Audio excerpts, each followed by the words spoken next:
નમસ્તે બાળકો. આજે આપણે જોઈશું પાઠ નંબર 7 કે જેનું નામ છે વનસ્પતિ અને પ્રાણીઓનું સંરક્ષણ. સંરક્ષણ એટલે કે રક્ષણ કરવું, એટલે કે વનસ્પતિ અને પ્રાણીઓનું રક્ષણ કરવું. તમે ધોરણ 6માં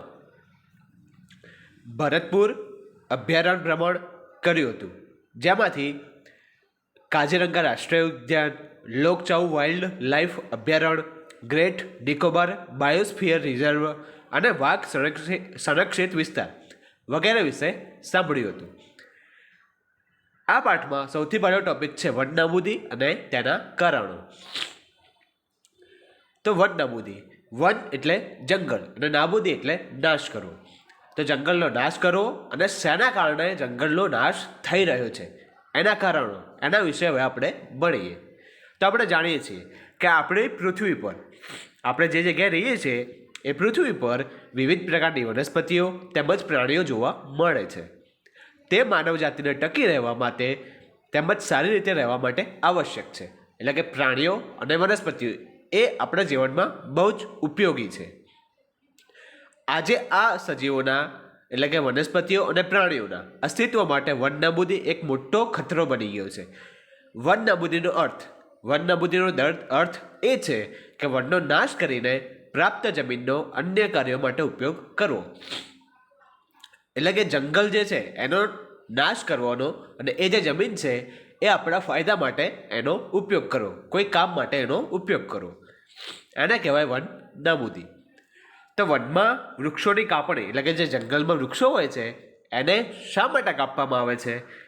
તો પહેલું કારણ છે કે ખેતીવાડી માટે જમીન પ્રાપ્ત કરવી, ઘર તેમજ કારખાનાઓનું નિર્માણ કરવું, ફર્નિચર બનાવવા એટલે કે ટેબલ વગેરે જેવા સાધનો બનાવવા માટે લાકડાનો તથા બળતણ તરીકે ઉપયોગ કરવા માટે પણ લાકડાનો ઉપયોગ કરવો. તો આ કારણે વન નાબૂદી થાય છે.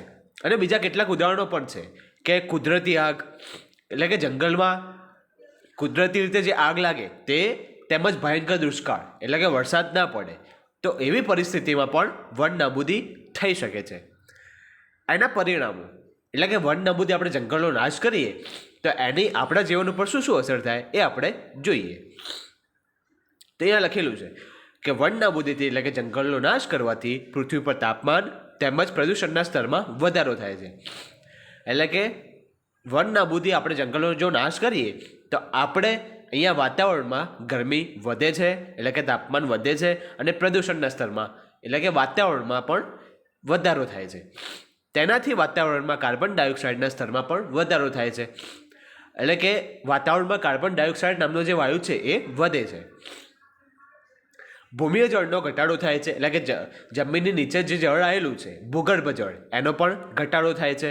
તેનાથી ખ્યાલ આવે છે કે વન નાબૂદીથી પ્રાકૃતિક સંતુલન એટલે કે જે આપણું વાતાવરણ છે, આજુબાજુ જે કુદરતી ચીજ વસ્તુઓ છે એમના પર પણ પ્રભાવ પડે છે.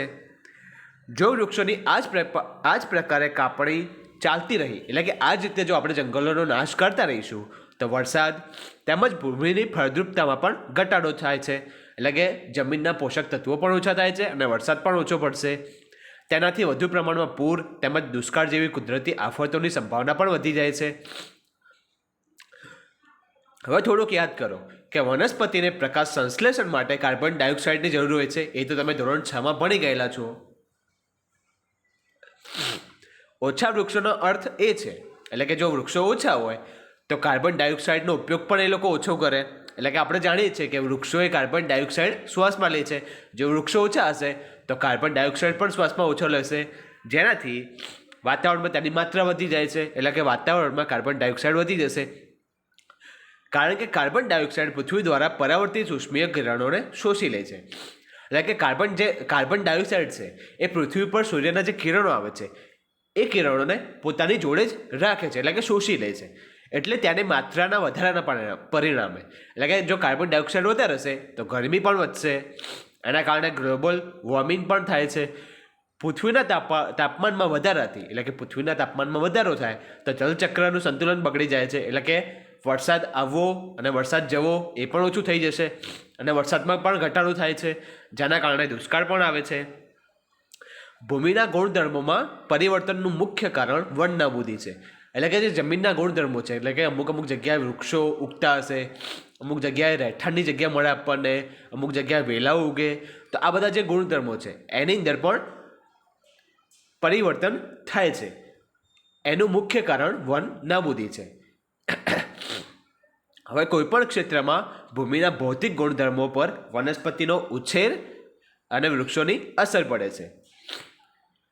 હવે ધોરણ 6માં તમે ભણી ગયેલા છો કે વૃક્ષો જમીનના ધોવાણને અટકાવે છે, એટલે કે જમીનની માટીને ઘસડતી અટકાવે છે. ભૂમિ પર વૃક્ષોની માત્રા ઘટવાના કારણે, એટલે કે જમીન ઉપર જો વૃક્ષો ઓછા હશે તો ભૂમિનું ધોવાણ પણ વધશે. તો જેના કારણે ભૂમિનું ઉપરનું પડ, એટલે કે જે ઉપરનું સ્તર છે, આપણે જ્યાં આગળ ચાલીએ છીએ, રમીએ છીએ, એ જમીનનું સ્તર દૂર થશે અને જેનાથી એની નીચે જે પથ્થરો રહેલા છે એ બધા બહાર આવશે, જેનાથી ભૂમિમાં સેન્દ્રિય પદાર્થો, એટલે કે સડતા કાર્બનિક પદાર્થોનો ઘટાડો થશે અને તેની ફળદ્રુપતામાં પણ ઘટાડો થશે.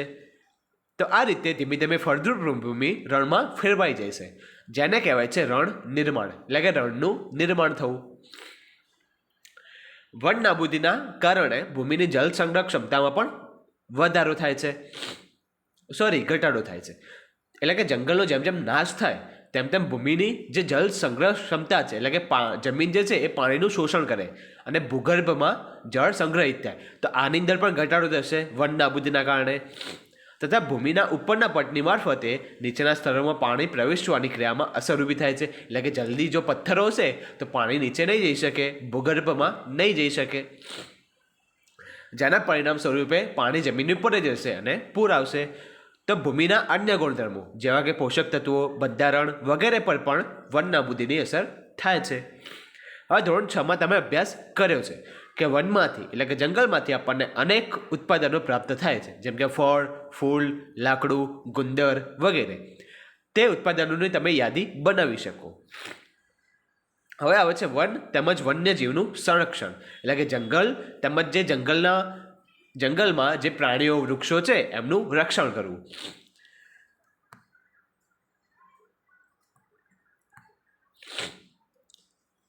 હવે અહીંયા આપેલું છે કે જૈવાવરણ સુરક્ષિત ક્ષેત્ર. તો તમે એના વિશે લગભગ ધોરણ 6માં ભણી ગયેલા છો. આ ક્ષેત્રમાં વનસ્પતિઓ અને પ્રાણીઓ ઉપરી હિમાલયની, એટલે કે જે હિમાલયની ઉપર છે ત્યાં આગળ શૃંખલાઓ, એટલે કે હિમાલયની જે હાર આવેલી છે આખી પર્વતોની ત્યાં આગળ, તેમજ નીચાણવાળા, એટલે કે એની નીચે જે તળેટીમાં છે એવા પશ્ચિમ ઘાટના પ્રાણીઓ અને વનસ્પતિઓને સમાન છે. પ્રોફેસર અહેમદને, એટલે કે અંદર એક નામ આપેલું છે પ્રોફેસર અહેમદ, એમને વિશ્વાસ હતો કે આ ક્ષેત્રની જૈવ વિવિધતા આગવી છે, એટલે કે અલગ અલગ છે. તેઓ વન કર્મચારી શ્રી માધવજીને જૈવાવરણ સંરક્ષિત ક્ષેત્રમાં વિદ્યાર્થીઓનું માર્ગનિર્દેશન કરવાનો અનુરોધ કર્યો. તેમણે જણાવ્યું કે જૈવિક મહત્વ, એટલે કે જે પર્યાવરણ ત્યાંનું હશે એનું મહત્વ ધરાવતા ક્ષેત્રોનો સંરક્ષણ, એટલે કે બચાવ કરવો, એ આપણી રાષ્ટ્રીય પરંપરાનો એક ભાગ છે. એટલે વર્ષોથી આપણે જંગલો તેમજ પ્રાણીઓનું રક્ષણ કરતા આવ્યા છીએ. આપણા વ્યક્તિગત પ્રયત્નો, એટલે કે આપણા પોતાના વ્યક્તિગત, આપણે જે બધા લોકો પોતપોતાની રીતે પ્રયત્નો કરે એ પ્રયત્નો, તેમજ સમાજ, એટલે કે સમાજ ભેગો થઈને પ્રયત્ન કરે એ પ્રયત્નોથી વિશેષ સંસ્કારી સંસ્થાઓ પણ વન તેમજ વન્ય પ્રાણીઓના રક્ષણ માટે કાર્યરત છે. એટલે કે અમુક લોકો વ્યક્તિગત રીતે અને સમાજવાળી સંસ્થાઓ એ બંને વન્ય પ્રાણીઓના, એટલે કે જંગલ તેમજ જંગલની અંદર જે પ્રાણીઓ રહે છે તેમના રક્ષણ માટે કાર્યરત છે. સરકાર તેઓની સુરક્ષા અને સંરક્ષણના હેતુ માટે નિયમ, પદ્ધતિઓ અને યોજનાઓ એ બનાવે છે. વન્ય પ્રાણી અભયારણ્ય, રાષ્ટ્રીય ઉદ્યાન, જૈવાવરણ સુરક્ષિત ક્ષેત્ર વગેરે વનસ્પતિઓ અને પ્રાણીઓ માટે સંરક્ષિત તેમજ સુરક્ષિત છે. એટલે કે આ જે બધા વિભાગો છે એ જંગલમાં રહેતા પ્રાણીઓ અને વનસ્પતિઓ બંને માટે સુરક્ષિત ક્ષેત્રો છે. હવે વનસ્પતિઓ અને પ્રાણીઓ અને તેમના નિવાસોને, એટલે કે જ્યાં આગળ વનસ્પતિ ઉગતી હોય જંગલમાં એ જગ્યા અને ત્યાં આગળ રહેતા પ્રાણીઓ એ બંને માટે તેમના નિવાસોને, એટલે કે એમના ઘરના સંરક્ષણ માટે તેઓને સુરક્ષિત ક્ષેત્ર જાહેર કરવામાં આવેલ છે. તો એને શું કહેવાશે? જેને અભયારણ્ય, રાષ્ટ્રીય ઉદ્યાન અને જૈવાવરણ આરક્ષિત વિસ્તાર કહીએ છીએ.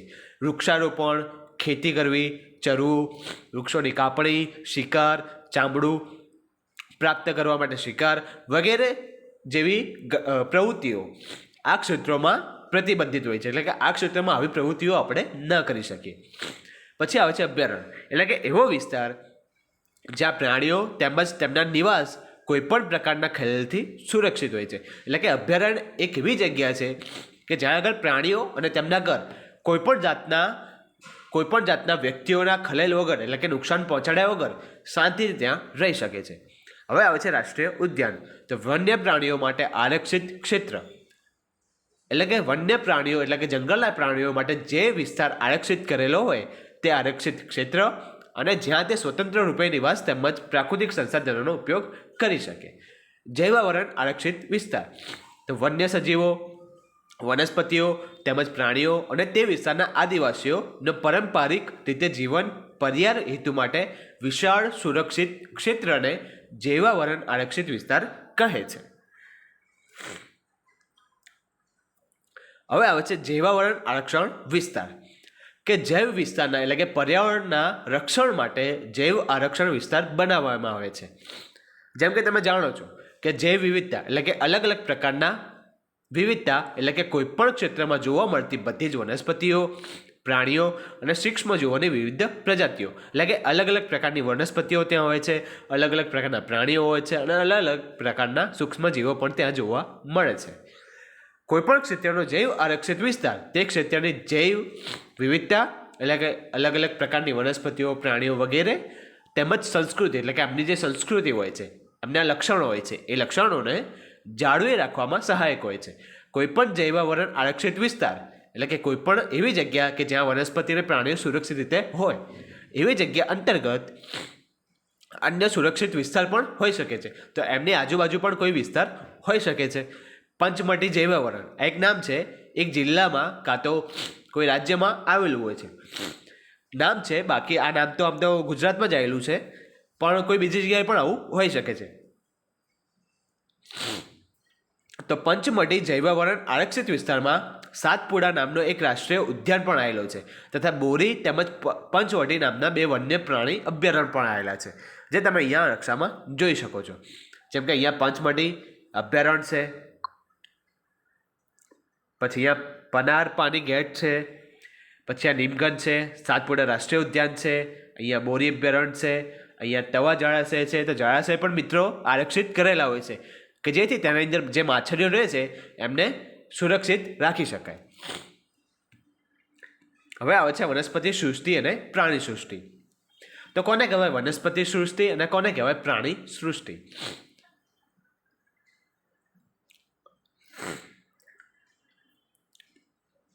હવે આપણે અહીંયા લખેલું છે કે કેટલાક પ્રાણીઓ તેમજ વનસ્પતિઓ કોઈ વિશિષ્ટ વિસ્તારમાં જોવા મળે છે. એટલે કે અમુક વનસ્પતિ એવી હોય કે અમુક જ જગ્યાએ જોવા મળે, અને અમુક પ્રાણીઓ એવા હોય કે જે અમુક જ જગ્યાએ જોવા મળે. જેમ કે સિંહ અને વાઘ છે તો એ જંગલમાં જ જોવા મળે, અહીંયા શહેરમાં તો એ ફરતા ના હોય.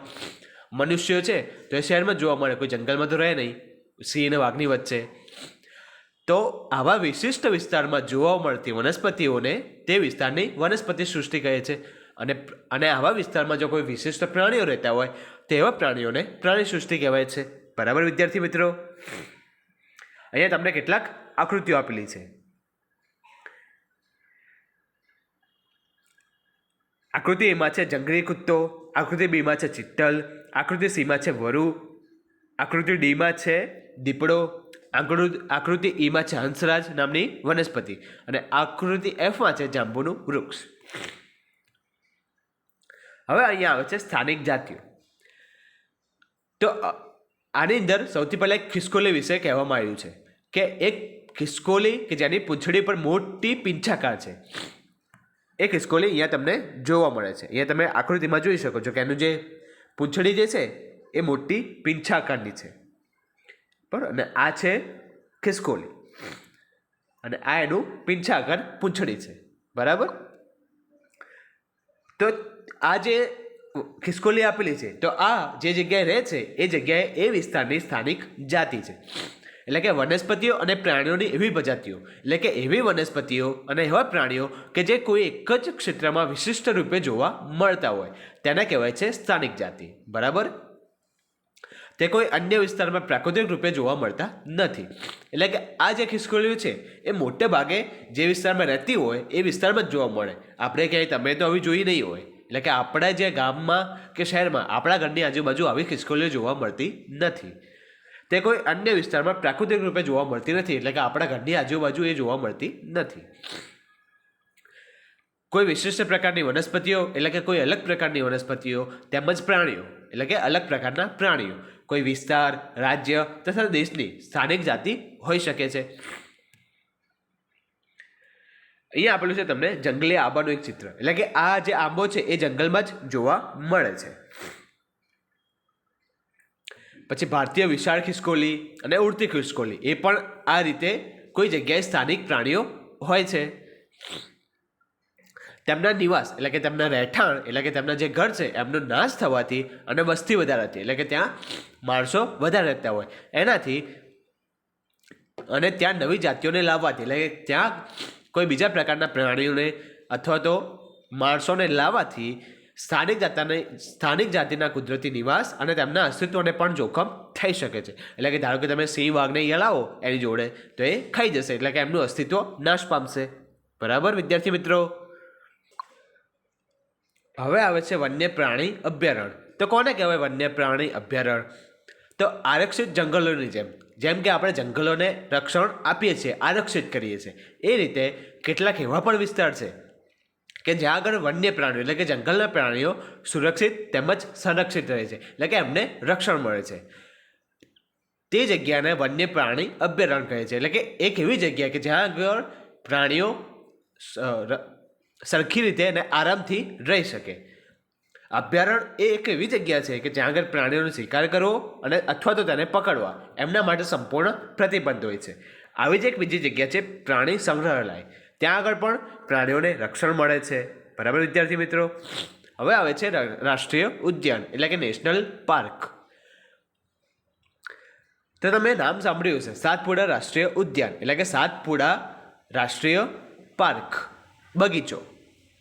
એટલે કે આ વિશાળ આરક્ષિત ક્ષેત્ર છે. એટલે કે આ જગ્યા એવી છે કે પૂરેપૂરી રક્ષણ કરાયેલી હોય છે તથા પર્યાવરણના સંપૂર્ણ નિવસન તંત્રનું રક્ષણ કરવા માટે પર્યાપ્ત છે.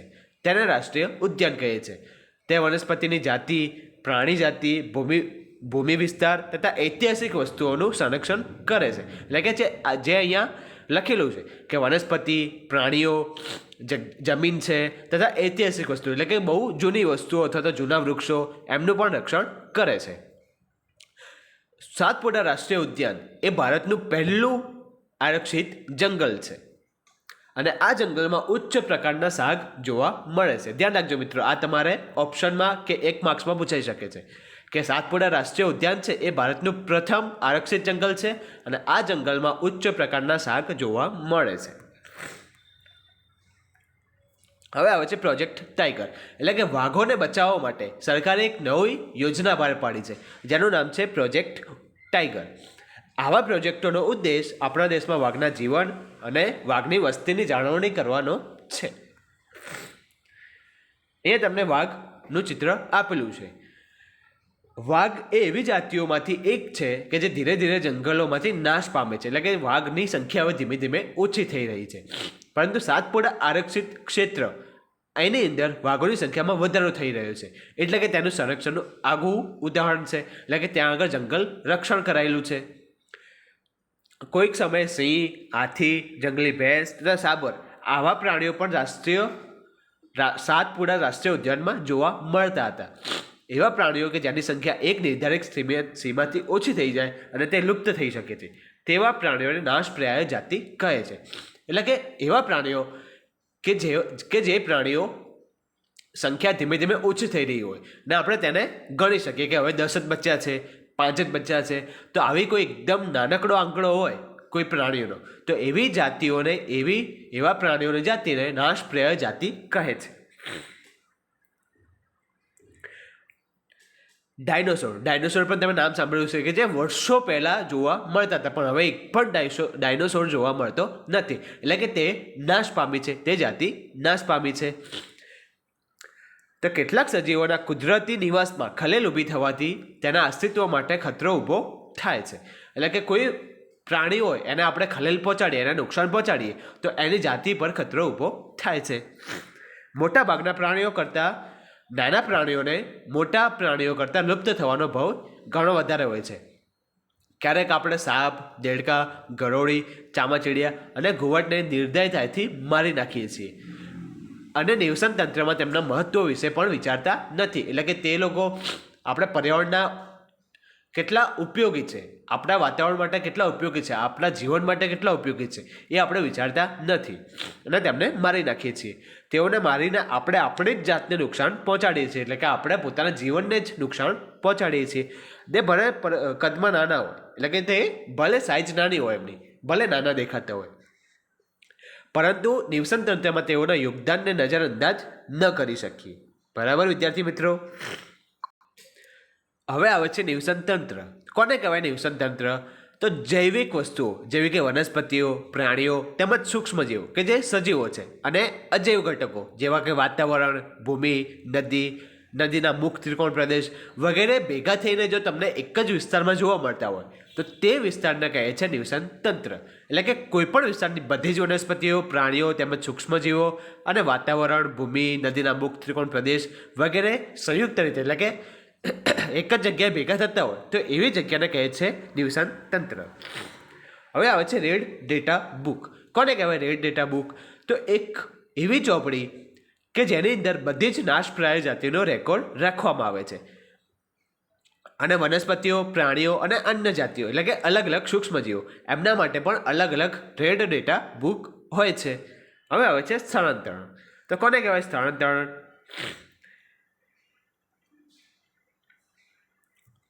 તો તમે જોયું હશે કે ઘણા બધા પ્રાણીઓ એક જગ્યાએથી બીજી જગ્યાએ રહેવા જતા હોય છે. એટલે કે થોડા ટાઈમ માટે જો કેટલાક પ્રાણીઓ અથવા તો કેટલાક પક્ષીઓ જો બીજી જગ્યાએ રહેવા જતા હોય તો એમને કહેવાય છે સ્થળાંતરણ. એટલે કે સ્થળાંતરણ એવા પક્ષીઓ કે પ્રાણીઓ કરે છે કે જેમને તેમનું વાતાવરણ તેમના જીવન માટે સેટ નથી થતું. તે પક્ષીઓ દુનિયાના અન્ય વિસ્તારમાંથી ઉડીને આપણા ભારતમાં કે કોઈ બીજી જગ્યાએ રહેવા આવે છે. વાતાવરણીય બદલાવના કારણે એટલે કે વાતાવરણ બદલાય એ રીતે સ્થળાંતર કરનારા પક્ષીઓ એટલે કે પ્રવાસી પક્ષીઓ પ્રત્યેક વર્ષે એટલે કે દર વર્ષે દૂર દૂરના વિસ્તારોમાંથી એક ચોક્કસ સમયે ઉડીને આવે છે.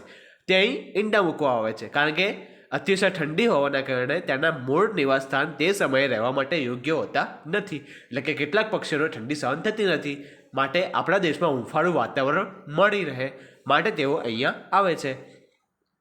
અને એવા પક્ષીઓ કે જે ઉડીને દૂરના અંતરની લાંબી યાત્રા કરે છે એટલે કે લાંબા સમય સુધી ઉડીને આવે છે તેને સ્થળાંતરિત પક્ષીઓ અથવા તો પ્રવાસી પક્ષીઓ કહે છે.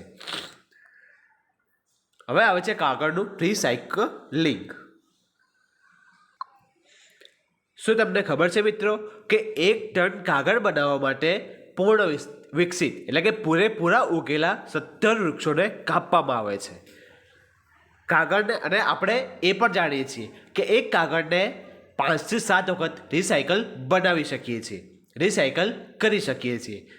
જો કોઈ વિદ્યાર્થી એક જ દિવસમાં માત્ર એક જ કાગળની બચત કરે તો આપણે 1 વર્ષમાં અનેક વૃક્ષોની બચત કરી શકીશું.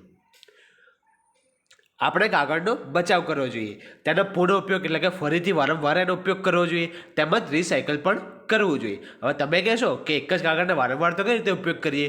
તો એક કાગળમાં તમે તમારા ચોપડામાં જુઓ તમે તો તમે એક કાગળમાં એટલે કે એક પેજમાં તમે દાખલો ગણી અને એ પેજ છોડી દીધું છે, તેમાં સાઈડમાં બાજુમાં કે અમુક લાઈનો પણ લીટીઓ છોડી દીધી છે.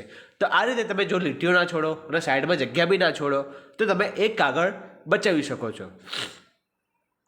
અને તેની મદદથી આપણે માત્ર વૃક્ષોને જ બચાવીશું એવું નહીં, પરંતુ કાગળ બનાવવા માટે ઉપયોગમાં લેવાતું પાણી તેમજ ઉર્જા એટલે કે ગરમીને પણ બચાવી શકશું. બરાબર વિદ્યાર્થી મિત્રો. અને સાથે સાથે કાગળ ઉત્પાદનના ઉપયોગમાં લેવાતા હાનિકારક રસાયણો પણ ઘટાડો થશે. બરાબર વિદ્યાર્થી મિત્રો. હવે આવે છે પુનઃ વનીકરણ. તો કોને કહેવાય પુનઃ વનીકરણ? પુનઃ એટલે ફરીથી અને વનીકરણ એટલે વૃક્ષો ઉગાડવા એટલે કે ફરીથી જંગલ ઊભું કરવું. તો આપણે આગળ વન નાબૂદી વિશે ભણ્યા. વન નાબૂદી એટલે કે જંગલનો નાશ થવો કે કરવો. તો વન નાબૂદીનો જવાબ એટલે કે એનું વિરુદ્ધાર્થી પુનઃ વનીકરણ છે. પુનઃ વનીકરણનો ઉદ્દેશ કાપવામાં આવેલા વૃક્ષોની ઘટ પૂરી કરવા માટે નવા વૃક્ષોની રોપણી કરવાનો છે. એટલે કે વન નાબૂદી એટલે કે જંગલોને નાશ થવામાં જેટલા વૃક્ષો કપાયા હશે એટલા જ વૃક્ષો આપણે ફરી પાછા નવા ઉગાડી દેવાના, એટલે કે એમની રોપણી કરવાની. તો ફરીથી આપણે જંગલને ઊભું કરી શકીએ. બરાબર વિદ્યાર્થી મિત્રો? રોપવામાં આવેલા વૃક્ષ સામાન્ય એ જ જાતિના હોય છે કે જે જંગલમાં જોવા મળે છે. એટલે કે આપણે જે ફરીથી એ જ વૃક્ષો વાવીએ કે જે જંગલમાં કાપેલા હોય. આપણે ઓછામાં ઓછા એટલા તો વૃક્ષ ઉછેરવા જ જોઈએ, એટલે કે એટલા તો વૃક્ષો ઉગાડવા જ જોઈએ કે જેટલા પ્રમાણમાં આપણે કાપીએ છીએ. કુદરતી રીતે પણ પુનઃ વનીકરણ થઈ શકે છે.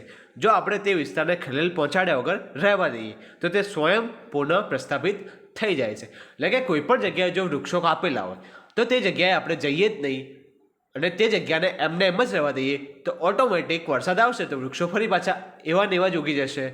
બરાબર? એટલે કે ફરી પાછું કુદરતી રીતે જ પુનઃ સ્થાપિત થઈ જાય છે. કુદરતી વનીકરણમાં માનવની કોઈ જ ભૂમિકા નથી. એટલે કે કુદરતી જે વનીકરણ થાય છે એની અંદર માણસોનો એટલે કે આપણો કોઈ જાત હોતો નથી. આપણે આપણા જંગલોને અત્યાર સુધી ઘણું નુકસાન કરી ચૂક્યા છે.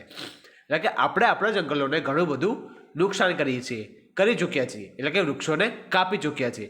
જો આપણે આપણી આવનારી પેઢી માટે હરિયાળી સંપત્તિ બચાવી રાખવી હશે તો વધારેમાં વધારે વૃક્ષારોપણ એ જ એકમાત્ર વિકલ્પ છે. શું તમે જાણો છો કે ભારતમાં વન સંરક્ષણ એટલે કે જંગલોને બચાવવા માટે અધિનિયમ એટલે કે કાયદો બનાવેલો છે. આ કાયદાનો હેતુ પ્રાકૃતિક વનોની જાળવણી અને સંરક્ષણ કરવાનો છે. સાથે સાથે એવો પણ ઉપાય કરવાનો છે કે જેનાથી જંગલોમાં અને ત્યાંની નજીક એટલે કે આજુબાજુ રહેવાવાળા લોકોની આધારભૂત જરૂરિયાતો પૂર્તતા થઈ શકે. એટલે કે આની આજુબાજુ જે લોકો રહે છે એમની જરૂરિયાતો પણ પૂરી થઈ શકે. તો મિત્રો, અહીંયા તમારો પાઠ પૂરો થાય છે. તમે સ્વાધ્યાય પોથીમાં અને નોટમાં સ્વાધ્યાય પૂરું કરી દેશો.